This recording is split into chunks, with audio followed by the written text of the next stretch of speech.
YouTube, welcome back. Hey, so I haven't been uploading a lot of videos because I've been playing a lot of single player games like Skyrim or Cyberpunk on stream. Oh my god, holy shit. Do we turn down the music, chat? So I've been really distracted, but here we are, okay? We're back. We're gonna make another Honkai Star Rail video, and this video has been requested by specifically one person in my chat. How do you determine which relic to keep and which relic to throw away, or so on, right? So how it works is that when you have a 5-star relic, it can either start with 3 stat or 4 stat. If the relic has 3 of the stat I need, I'll try to level it up, okay? And when it rolls into the wrong stat 2 or 3 times, I will drop the relic and I'll feed it to another one for more EXP, if that makes sense, right? Okay, maybe this is a good example. It has 2 crit stat, right? But like the main stat is not really usable. What I would do is I would like go for +3 and I'll see if I get another good substat. If not, this is also fine. 2 to 3 of the stat that you want on the build is enough and you can level it, right? So this has 2 crit. I would still try to level it if the main stat was something different, right? Because it's an ore piece. Or this, for example, right? This has crit rate, effect hit rate, and break effect. So those are all 3 good stats for a damage dealer. I mean, the effect hit rate is mainly useful for Pella, for example, right? I would like go for +3 of the relic.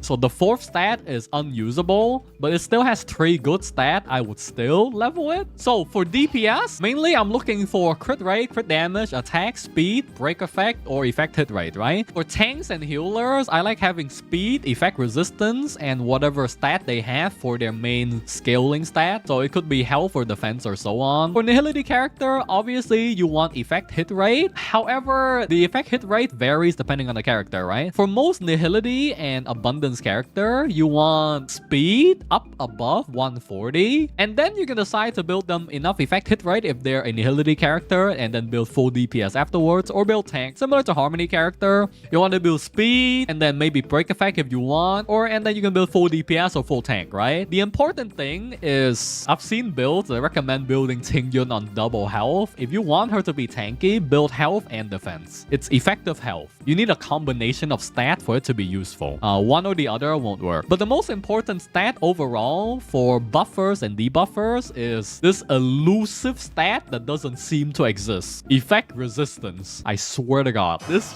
stat never drops. If you have it, keep it. My bias is speed though. I like having a good amount of speed on my character, namely a 133, 135 speed, right? So I would prioritize speed more than crit stat because you can fill up the crit stat later. An example build would be a dink-donk build like my MC. Here we have 133 speed, 58 crit rate, 150 crit damage, and 130 break effect. I don't really have any crit set. It's literally just attack, break effect. Body piece, boots, orb, and robe. I would say go for 2 out of the stat that you want. Helmet and gloves, you want to go for 3 of the stat that you want. But the other 4 piece, you will settle with 2. 2 usable stats on your character on these pieces is enough, right? The main reason being the head piece will always be flat health. The glove piece will always be flat attack. The body piece can be 1 of 7 stats, and they're not equally distributed, so the chance to get attack and the chance to get crit rate isn't the same. I think crit rate, crit damage is rarer, and for some reason healing bonus is the rarest, similar to Genshin, right? I don't know why, but there's that. For boots, speed is like a 5.5% drop rate or a 10% drop rate or something. Mainly, I use my self-modeling resin on this thing. Energy regeneration rate, because I swear to God, this shit does not drop no matter how many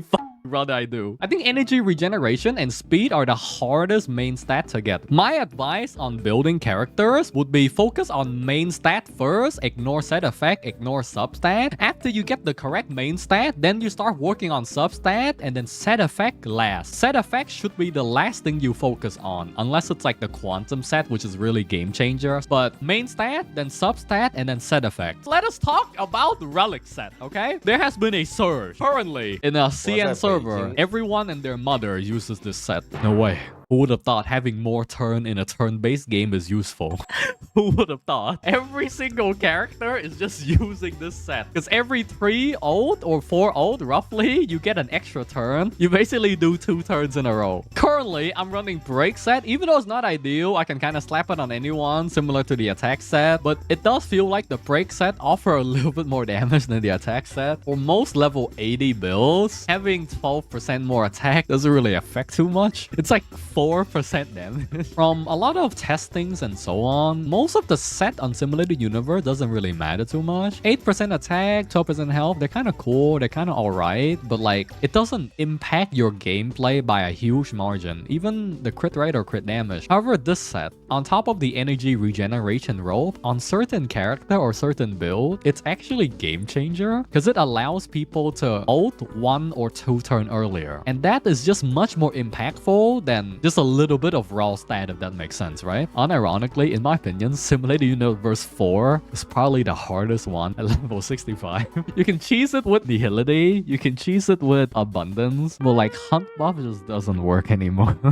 Enemy at Equilibrium 6, they have triple health and like almost double damage, right? So like every boss has like 700k and 800k health per health bar, and they do so much more damage, right? Like for example, Svarog can do like 200% of your health as damage or some shit. I've seen a Japart with a shield get snapped out of existence by Svarog because of an unlucky RNG streak. I'm in a mod right here. I need a tank with effect resistance. One of the reasons why I want a tank that focus on effect resistance is this, okay? Enemy level 80 or above, a normal soldier can drop your defense by up to 75%. Your tank just goes from like 3000 defense to like 700 defense. And Svarog can drop your defense by 35%, stacking up like fucking 3-5 times something, right? My healer being immune to CC isn't enough. I need my fucking tank to be immune to debuff. Them dropping my 3000 defense tank down to like 300 defense just feels so bad. I need effect resistance on my tanks. Okay, so for Kafka, the gimmick is that you have to cleanse the shock debuff and cleanse the mind control debuff. Cocolia, you have to break her shield and you have to break the little summon that she put up, right? Svarog, if you drop his summon down to half health, he gets 2 extra turns for some fucking reason. And the more you stall, the more he reduces your entire team defense. You have to use Nihility because he takes so many turns. Nihility just auto kills him, sort of. But like if you use Hunt buff for destruction and stuff, he fucking punished you for taking too long. He punished you for doing too much damage, but he also punished you for doing too low damage. He either reduces your defense down to 0 or he snaps his finger, explode the hand, and do 200% of your health as damage. No wonder why he has the ER set with him. And he's also the only enemy in the game that ignores effect resistance. His hand grab is not considered a crowd control or a debuff. It's a fucking game mechanic. With effect resistance, you can resist entanglement, you can resist imprison, you can resist freeze at 100% rate. When Svarog decides to grab you, it doesn't matter what you decide to do. Oh, he's also immune to... Why? What the fuck? But yeah, that is my rant. Now then, here comes the tangent part. I built up a Clara just to meme around with. Some crit rate, some crit damage, some ER, good attack and stuff. And I'm running her on defense boots. I think it's ideal. It's like, I'm sorry, 45% damage resistance isn't enough late game. I'm sure you guys know the nightmare, right? In Memory of Chaos, and if you are unfortunate enough to reach a high level, this enemy in Memory of Chaos 9 and in Simulated Universe last difficulty, I hate this enemy. You can't even break his shield to cancel his bow shot. If he's aiming at you and you break his shield, guess what? He starts aiming again. And you need like 6 hits to break his shield. So that's 4 hits of 4 of the correct element and 2 ults. Like, this is an enemy with a bullshit no counterplay. It would have been fair if the damage wasn't a lot, but he still hits your tank for fucking 2k to 3k damage. Your 3000 defense tag? Nah, fuck you. Why? Why? If he shoots your squishy, you're just dead. Yeah, weld can counter. An E0 weld can technically reduce enemy turn order by 95% and reduce the speed by 30. But yeah, all right, that's a quick rant, right? I hope you guys have been enjoying the current memory of chaos. Whenever you meet this enemy, you're meeting your doom. In my dream, some people look inside the game data and realize enemy level 85 and up do double damage compared to earlier level. My videos are literally, I give you the answer to your question on the first 30 seconds of the video, and then afterwards, I go to the little stuff that may or may not matter, which is like the opposite of how you make videos. I should have stalled the answer to the end, but it really is like, you know what? I'll just answer it right at the start. Why not? But yeah, that's done, right? I've been very out of my mind lately. I've been lacking sleep because I've been binging or like spamming single player game overnight to feel my addiction. That's enough video for today.